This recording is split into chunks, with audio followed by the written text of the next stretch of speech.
For this second episode now of the BEAM podcast, we wanted to look at cities and what climate action looks like at this local level. We're also looking at threats and challenges that climate change brings upon cities and what got us into this mess. We invited Daniel Ringelstein. And even though cities may only occupy less than 2% of the Earth's surface today, I think we also know that cities really account for over 75% of global greenhouse gas emissions.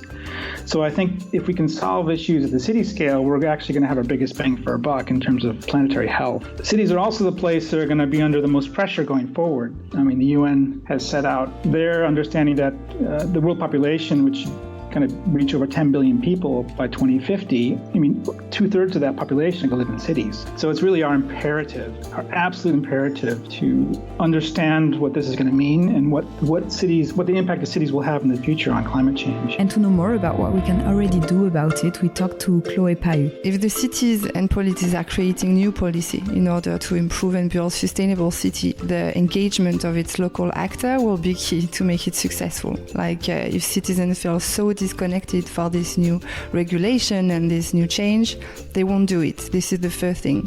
The second thing is actually there is a lot of wisdom into citizens, so they know very much their territory, their environment, what change can be made.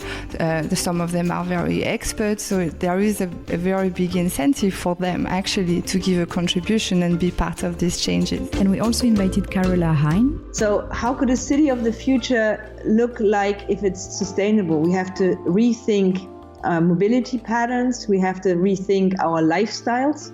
And that means we have to, in some ways, work against or rethink the current built environment to make it possible to have more circular lifestyles and more engagement of people with the direct environment. So I think in some ways we have to find a larger strategy to empower the individuals. And I think that means also rethinking how we use things, whether we buy things, whether we rent things.